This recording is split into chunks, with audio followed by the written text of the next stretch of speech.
Welcome into the Edge of Philly Sports Painted Lines halftime show. I'm Freddie Burns, and I have with me here Mr. Shane Half from the Painted Lines from Bleeding Green Nation. He's all over the place. Chalk Talk, host of Chalk Talk. That's my favorite. How you feeling, Shane, after this half? I guess better than I did like 5 minutes ago, but not as good as I did an hour and a half ago. So it's been a little bit of a roller coaster of a first half. It certainly was a roller coaster. The Eagles pop out to a 14-0 lead or 13-0 lead. Hold on. It's supposed to be 13-0 lead. It seemed like momentum was going our way, and this could be a blowout based on the way the Packers have played on the road and really overall this season. Elliott misses the extra point, followed by a large kickoff return. Momentum starts to swing. Packers end up taking a 14-13 lead. Eagles battle back, take a lead. It's been a really up and down half. Let's start with the good. Eagles are winning 27-20. It started out basically with the run game, mostly the legs of Jalen Hurts. And then we saw on that last drive there that he used his arm through the air. Talk a little bit about Jalen Hurts and how he's kind of putting the team on his back right now. Yeah, he's got 126 rushing yards in the first half. That's only 4 yards shy of the Eagles' single game record for a quarterback set by Michael Vick. So we can anticipate he's going to break that. But yeah, it seems clear that they came into the game with the idea to use Hurts as a runner until the Packers adjusted to stop it, and they haven't really stopped it.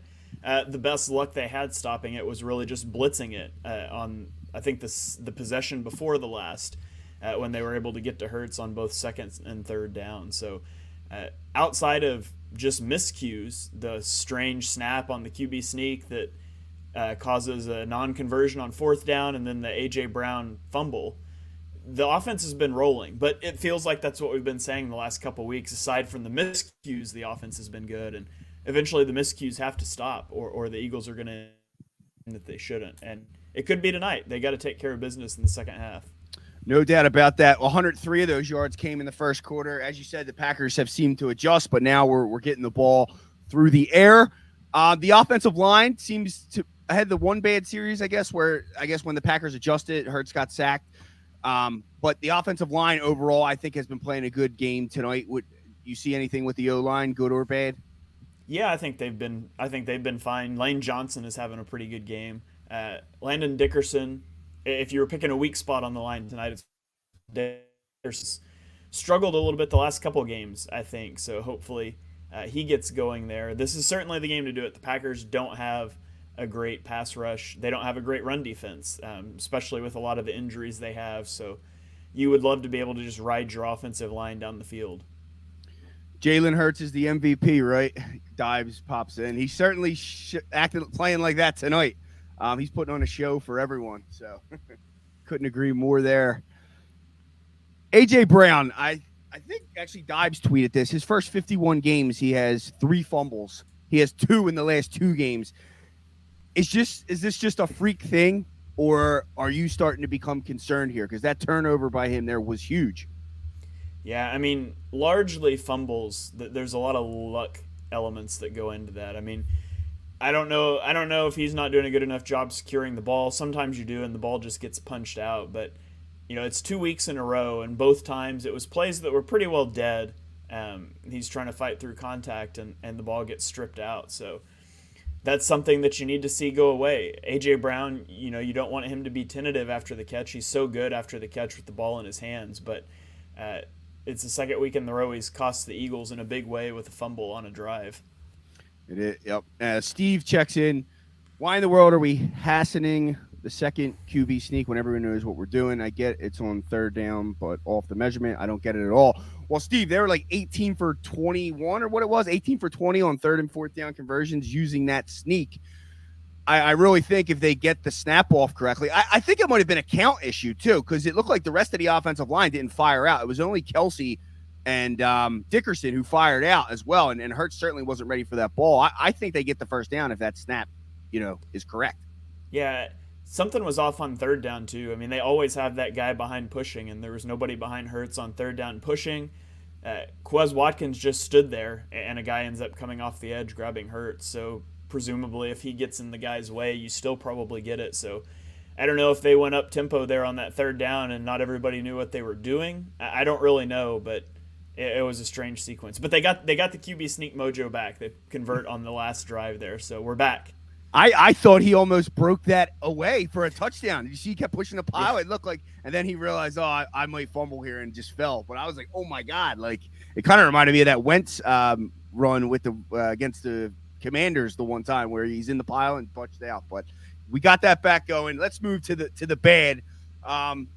Before playing the Eagles, this is from Brandon Lee Gouton of Bleeding Green Nation. Before playing the Eagles, the Packers' highest offensive point total on the road this year was 17.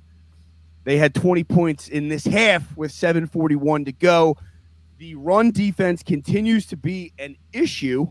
They cleaned it up a little bit after that first series or two last week, but it's been a mess.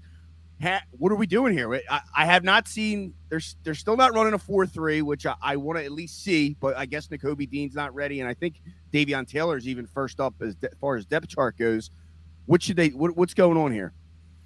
Yeah, the Eagles are they're committed to playing nickel fronts. I feel like they wanted to stay out of their odd fronts because they're not as good in pass coverage out of their odd fronts, so I feel like they wanted to stay out of those as much as they could against Aaron Rodgers. A little bit of fear of the name there with Aaron Rodgers, and it didn't work. And so they've started to get back into those odd fronts, and they're better stopping the run out of odd fronts. They need to stick with it. They got to do that on early downs. If the Packers want to throw against you on first down against your odd front, let them. He's already got 2 interceptions today, so I would rather make Aaron Rodgers throw it. And I know it's a tricky spot with Chauncey Gardner-Johnson out now. You got 2 of your starting 5 guys in the secondary out. How much do you want to dare the Packers to throw the ball when you're starting Reed Blankenship now and Josiah Scott? But that's a question that they're going to have to answer. Do you want to challenge Rodgers to throw with that secondary, or do you want to do the death by 1,000 paper cuts in the running game? I know, because Josiah Scott, you see him got beat by 80-year-old Randall Cobb for the touchdown. He's adequate, I guess, in the slot, but he's just not good there. Reed Blankenship makes a nice interception, but we all know that he's not. He's a reason why practice squad guy. Then he moved his way up onto the roster. So it's definitely concerning. And Gannon definitely has a cautious approach, I would say, as far as the way he's running defense. But the bright note is it looked like now they knew the Packers would be passing essentially because it was late in the quarter, but the defensive line started to get push on their own, which ideally is the best way for this defense to work and the scheme Gannon wants. Yeah, when you can get out of being worried about them running the ball, when you can get an opposing team into passing situations, the Eagles' pass rush is top tier. I mean, they're second in ESPN's pass rush win rate metric. They do their job when they're allowed to do their job. When you know they have to pass, it's going to always be a good look for the defensive line. Now, Aaron Rodgers, he's gotten away from some pressure tonight, so he's got a little bit of that mobility. He's not somebody that's going to tuck and run like Jalen Hurts, but one of their big plays came with him evading pressure and just extending a play on a scramble drill, and that's certainly something that comes into it as well. If you're going to try to rush, it slows down your pass rush, but it helps limit those scramble drill big plays. And so it's all a give and take relationship with how much confidence, how much trust do you want to put in Reed Blankenship and Marcus Epps on the back end of our defense right now. What do the Eagles need to do to win this football game? We're up 7 here. Do we throw the ball? Do we pass? Do you find a balance? What do you think is going to be a successful approach, especially given the way the defense has seemed to be gashed? Yeah, I would keep running the ball until the Packers show the looks to stop it, and then that gives you a good look in the passing game. They're thin on the secondary right now, but they're also bad against the run. So I would keep moving Hurts out of the pocket. I would keep QB designing runs, running the RPO game, and then wait. Eventually they're going to come up and stack the box, and you get the chance to take the deep shot like they did right before half to Quez Watkins, and you got to hit on those. So offensively, I think it's just keep doing what you're doing and stop fumbling the football, and the offense is going to be fine. I agree. Run the football, let that set up the pass, and no turnovers. It looks like the half is about to start. Before we go, Shane, where can everyone find you? Yeah, you can follow me on Twitter at @halfandhalf_TPL. I'm live tweeting clips of the game. I'm on YouTube at Shane Half NFL 22 breakdowns during the week, and I'll be on the Bleeding Green Nation post-game show immediately following the game tonight. That's a great show. And Shane, he does so much. He's definitely a follow. If you want to be educated on the game of football, follow Shane. Go right now. Look him, search him up on Twitter, and just follow him. Set notifications up because it's so educational, the stuff he says.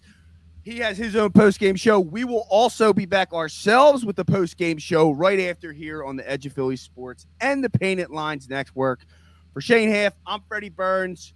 Go Birds.